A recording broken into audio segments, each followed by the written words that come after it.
okwogera ne Katonda buli ku makya y'ensula ennamu ekulukutira mu bulamu bwaffe ne tufuna amaanyi agatuyamba okuyita mu lunaku lwonna. Funa amaanyi nga tonnafuluma nnyumba yo.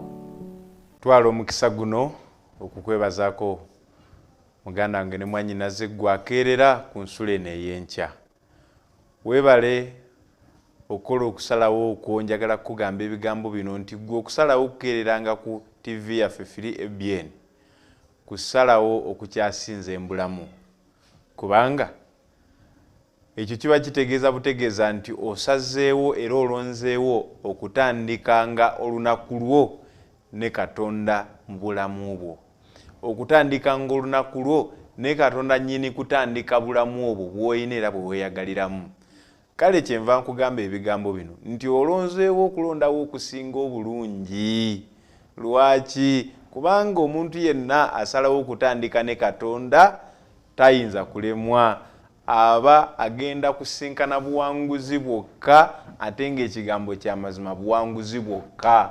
Ng'abalala ensi ebasumbuwe batawaanya ebafuukira ekitagasa, abatandika ne Katonda olunaku ensi ekoma okubateekako emikono gyabwe. Kyenva nkubuuzaako nti wasuza otya muganda wange ne mwannyinaze? Okubeera nga ggwe okyalaba ebigambo bino era owuliriza eddoboozi lino kitegeeza nti Mukama abadde wa kisa eri obulamu bwo. Kyenva nkusaba nti leka kibeere kya nsonga ggwe okumwebaza, leka kibeere kya nsonga ggwe okusanyukira mu ye newankubadde ng'olaba nga akyayina ebikyasoomooza obulamu bwo. Okyalina omuweereza w'enjiri ya Kristo Yesu Jjuuko Grace Muzeeyi okusinziira ku SDA Church Kazo Makerere District. Nze akulembeddemu nkyene ya leero okusinza n'okutandika ne Katonda olunaku luno mu pulogulaamu yaffe eno ennungi era eŋŋanzi ku FreeABN ensulo ey'enkya. Njagala nno okukujjukiza tikyansonga okuyita mukwano gwo, okutegeezaako mukwano gw'oyo gw'omanyi nga yeetaaga essuubi mu bulamu okulabika nga naye atwegattako mu pulogulaamu eno. Kale nga bw'omutegeezaako njagala oneegatteko mu kusinza kuno n'oluyimba luno, n'oluvannyuma tunaalaba ekyokuyiga ky'olwaleero.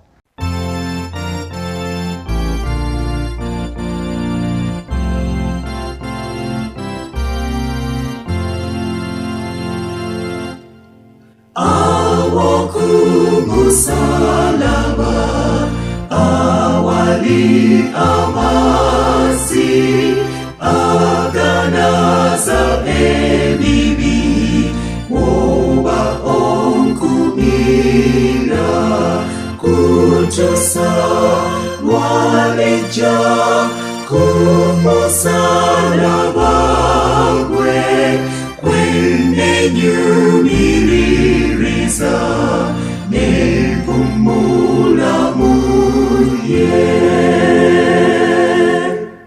Okwonze omunaku kwesanga eddembe, omusana gwa Yesu negunjakira nze kutusa lwaleja ku musalaba gwe kwenenyumiririza nepumula muye.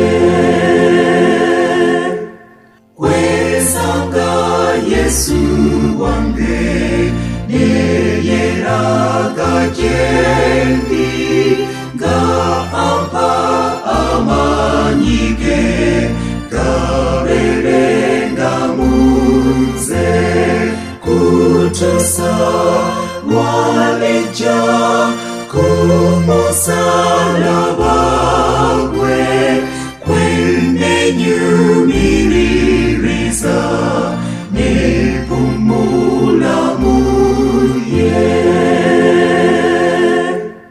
Awo wenabeeranga nga nesiga Yesu, alyoke anongose ye antuse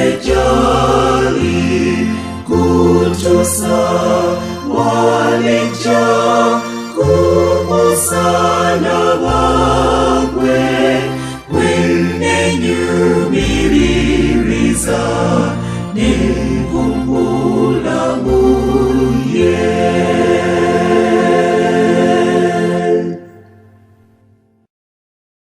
Kukulisaayo mu kutendereza okwo ge tuvaamu era nkwebaza ggwe akitutenga kya nsonga okutegeezaako mukwano gw'oyo nti pulogulaamu yaffe eŋŋanzi ensula ey'enkya etuuse era etandise. Ekyokuyiga kyaffe ekyolwaliro kiriko omutwe ogugamba nti ekyokukolera okubuusabuusa. Ekyokukolera okubuusabuusa. Muganda wange, teriiyo kintu kikyasinze kuba kya bulabe mu bulamu bwa nsi eno nga kigambo okubuusabuusa. Dawuti. Abantu bangi balemeddwa okutuuka ku bigambo ebirungi, ku buwanguzi n'okutuukiriza ebirooto Mukama byabadde asobozesezza okulabika nga assa mu bulamu bwabwe mu mitwe gyabwe, naye ng'omulaba abaddamu bw'ati bamuyita kubuusabuusa. Era si kituufu okutandika olunaku muganda wange ne mwannyinaze nkugamba ebigambo bino wakati mu kubuusabuusa.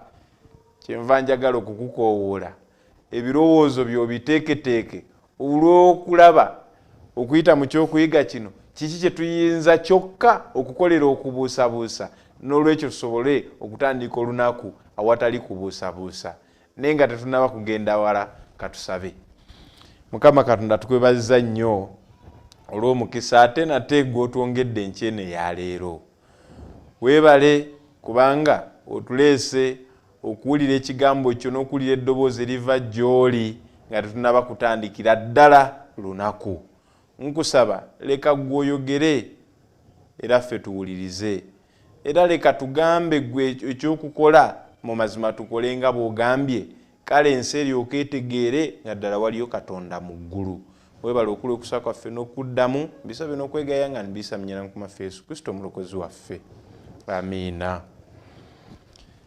Ekyawandiikibwa kyaffe kiva mu kitabo kya Yakobo essuula esookera ddala olunyiriri olwokutaano n'olwomukaaga.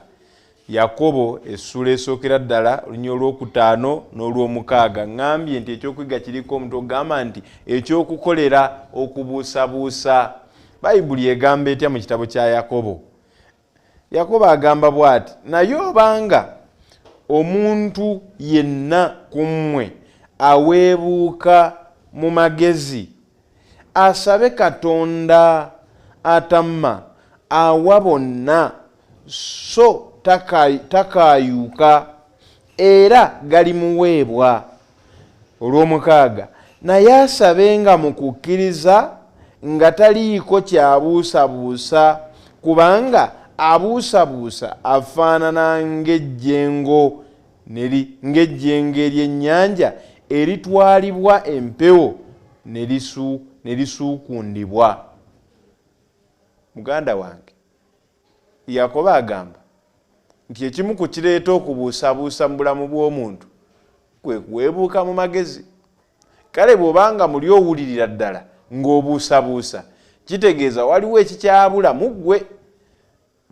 Awa amagezi tusabe oyo Katonda atamma ajja kutuwa ate bwereere tusobole okulabika nga tuba abantu ab'amaanyi, ab'amaanyi abagenda okusobola okulabika nga tulaba obuwanguzi era nga tusisinkana obuwanguzi ne mu lunaku n'olw'enkyeno. Ate si lunaku lwokka, wiiki, si wiiki yokka, mwezi, si mwezi gwokka nga tumalako omwaka guno, si mwaka gwokka, wabula mu bulamu bwo, kubanga Katonda bw'awa byagaba biba byalubeerera. Biba byalubeerera muganda wange ne mwannyinaze. Naye katwetegereze omuwandiisi waffe ow'ekyokuyiga leero kiki kyagamba? Agamba bw'ati, atandise bw'ati ekyokuyiga kino, agamba nti mbadde nga njigiriza okumala emyezi egiwerako ebyokuyiga bya Bayibuli eri omusajja ava mu maka amagundiivu mu Bukatoliki. Kyokka ku myaka 65 egy'obukulu we yasisinkanira omukazi omwadventisiti olwo n'atandika okwetawulanga mu kkanisa yaffe buli lwa Saturday okuwulira ekigambo kya Katonda nga kibuulirwa, okubuuza ebibuuzo, okuzuula n'okugeraageranya. Eyo yengeri agamba nti eyo yengeri gye yatandikamu ye kye yayita katekisimu nga tuli naye. Bwe twatuuka ku by'okuyiga ebikwata ku puligatori, n'awulira bye yali akkiririzaamu ebikulu nga biyuugayuuga, eggulu ne Geyeena. Obiwulidde ebyokuyiga ebyo? Eggulu ne Geyeena, okuwolereza kw'abatukuvu, Maliyamu omubeererevu, okulinnya mu ggulu n'ebirala. Omusajja n'akkiriza nti yalina okubuusabuusa okuwera okukwata ku njigiriza y'Abadventisiti ku by'okuyiga bino, era ng'alabika yali wa mazima. Okubuusabuusa kiki kye tuyinza okukukolera? Ellen G. White agamba ebigambo bino mu kitabo kye ekya Steps to Christ. Agamba nti wadde nga Katonda yatuwa obujulizi obumala okumanya amazima, abo abaagala okubuusabuusa, wuliriza eno muganda wange, ekigambo kye bayita kubuusabuusa kigambo ekikolebwa oyo akyagala.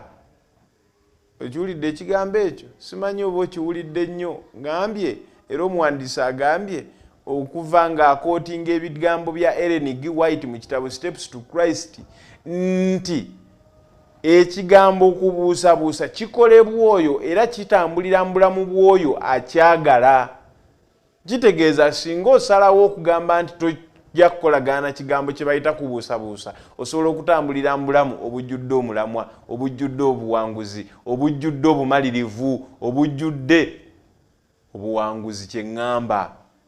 Naye ka tweyongereyo tulabe nti abaagala okubuusabuusa, agamba bw'ati nti abo abaagala okubuusabuusa balibanga n'omukisa okubuusabuusa.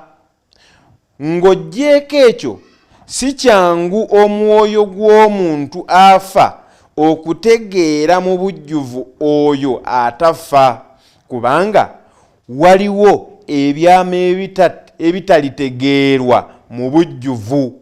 So era tusaanye okutegeera nti ne Setaani ayingirawo ng'agezaako okuwabya obwongo bwaffe, nga y'ensonga lwaki amagezi gaffe tetusaanye kugafuula Katonda ng'ekigera okupimirwa amazima.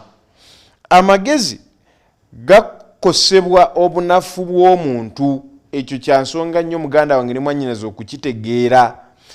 Ng'oggyeko ekyo, olw'amalala oli ayinza n'okuwulira ng'eyeetowaazizza ennyo okukkiriza nti amazima agamu tetugategeera. Oluusi wabaawo obutagumiikiriza, okumanya okulindako okutuusa ng'omusana ogusingako gufuniddwa. N'ekirala agamba bw'ati mu kitabo kino ekya Steps to Christ, n'ekirala okwagala ekibi kikola ng'omuziziko okukkiriza amazima.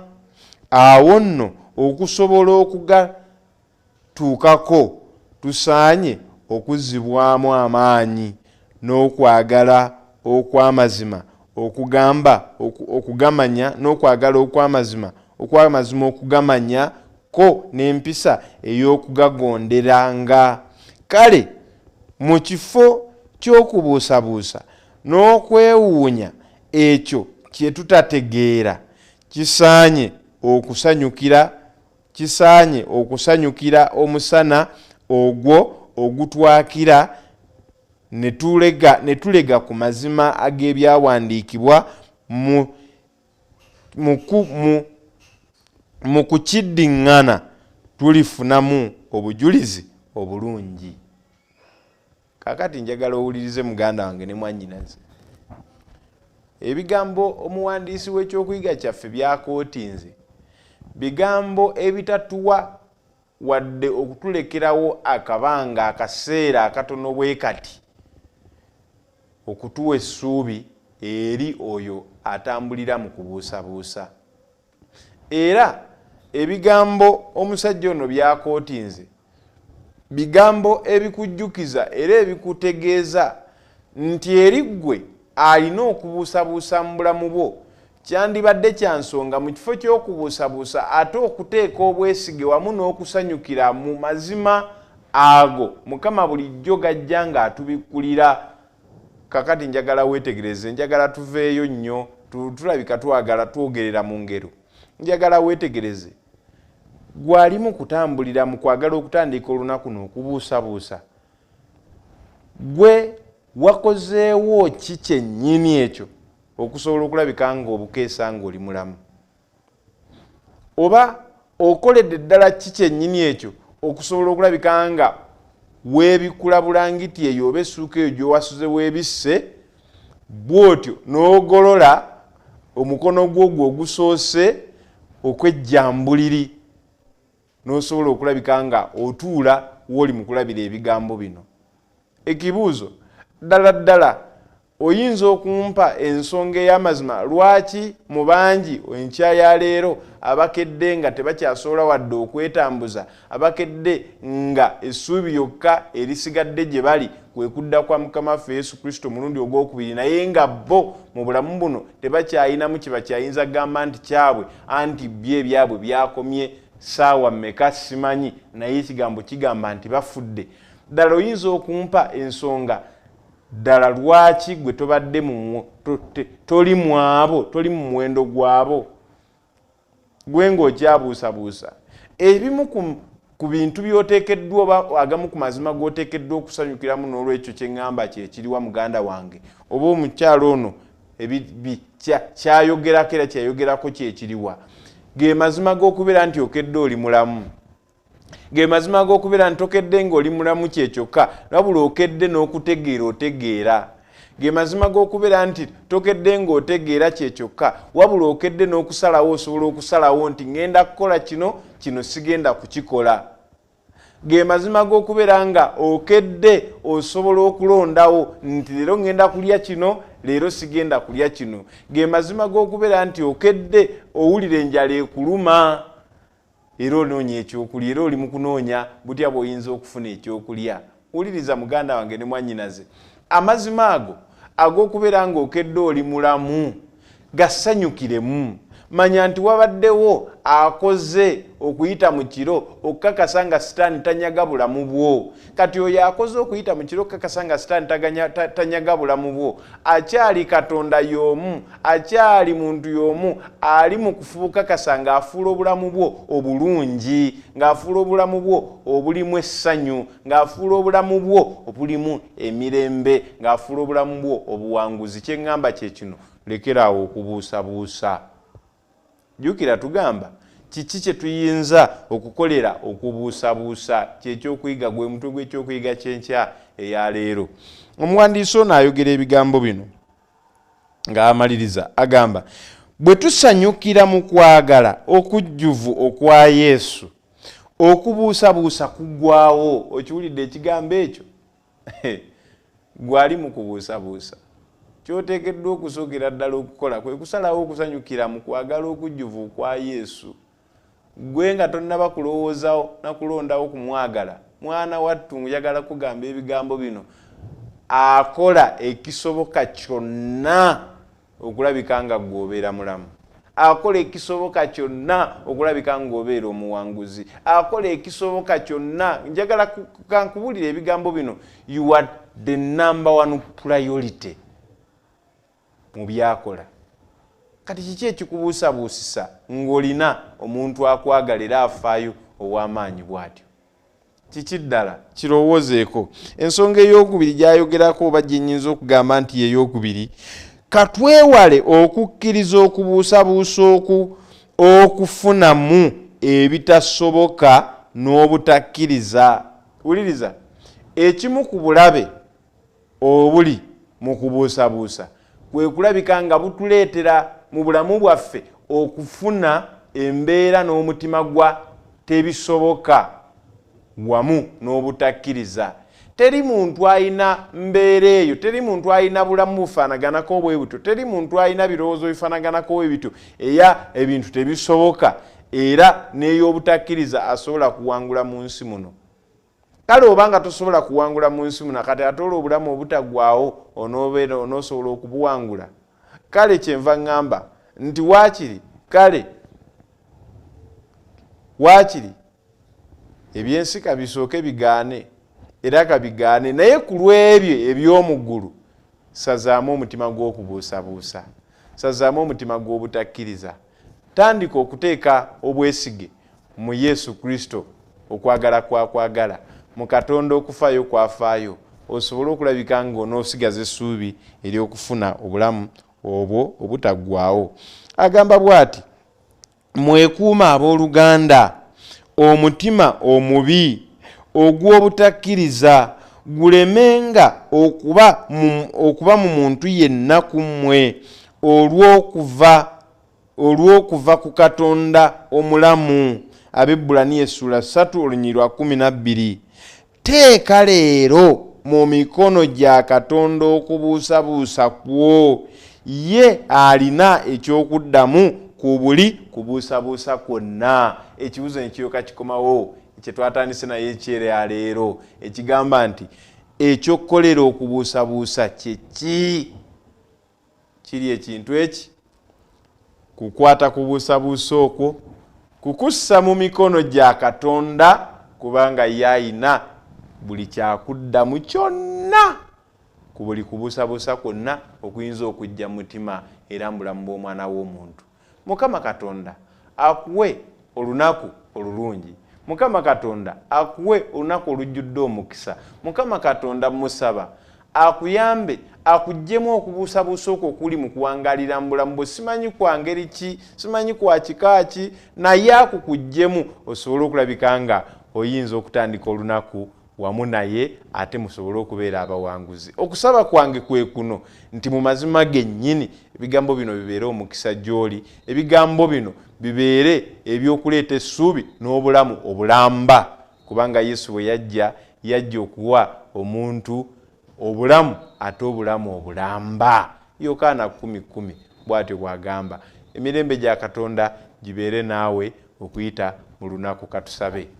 Mukama Katonda tukwebaziza nnyo kubanga oyogedde naffe era enkyene ya leero.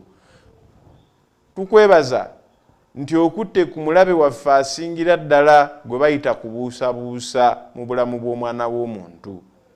Tukwebaza nti osobodde okutuyamba n'otutegeeza nti newankubadde tuyinza okuba n'okubuusabuusa okw'engeri zonna, naye ate gwe Katonda oyina ebyokuddamu ku buli kubuusabuusa kwonna okuyinza okulabikira mu bulamu bw'omwana w'omuntu. Okusaba kwange kwe kuno eri owooluganda oyo, eri omwami oyo, eri omwana mulenzi oyo, eri mwana muwala oyo, oli omukyalo oyo ng'ajjudde mu ye okubuusabuusa, oyinza okulabika ng'omufuukira ekyokuddamu era n'essuubi eddamu. Yongera okuwa omukisa eri omuddu oyo n'omuzaana w'oyo asobodde okubeera ekitundu mu kusinza kuno okwenkya. Mu linnya lya Mukama waffe Yesu Kristo tusabe n'okwegayirira. Amiina. Okwogera ne Katonda buli ku makya y'ensula ennamu ekulukutira mu bulamu bwaffe ne tufuna amaanyi agatuyamba okuyita mu lunaku lwonna. Funa amaanyi nga tonnafuluma nnyumba yo.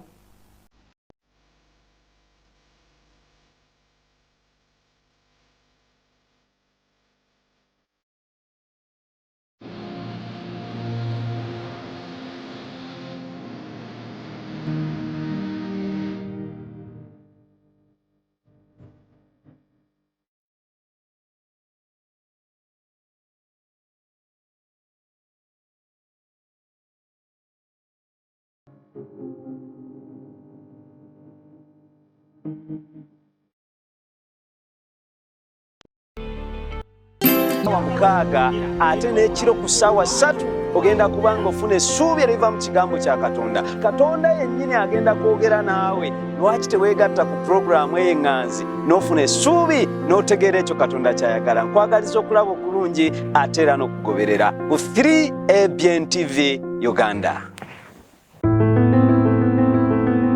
Katonda ayagala abantu be okusiima enteekateeka y'emmere mu ngeri etalwaza obulamu waffe. Waliwo obukwakkulizo bwe twetaaga okutunuulira eri ffe ffenna abaagala okukuuma obulamu obulungi.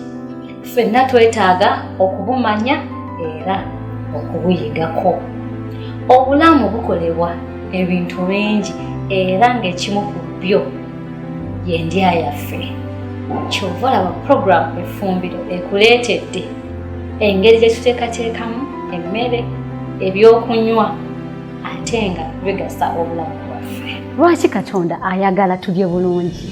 Kubanga Katonda atwagala era atwagala nga tuli balamu naffe tusobole okumuweereza obulungi. Okimanyi nti abasiikapaanyono kutto abamu tebamuliwa. Bwetyo w'omusiikisa ekituufu bw'omala omusiikisa olina muliwa. Ebyo bye bireeta kansa. Gasingira ddala kugalyama abantu amata ge bamanyi ag'ente. Naye ate go kuba ag'ente galina nabyo ebirisa byabo. Naye ate gajja ne kubawandikiisa side effects. N'ebirala bingi tobusubwa ku puroguramu Effumbiro nga tukuleetera abafumbi ab'enjawulo nga batulaga engeri gye tuyinza okuteekateekamu emmere yaffe. Buli lwa Sande essaawa 5 wano ku 3ABN TV. Nange omwandizi wo Nantume Nora.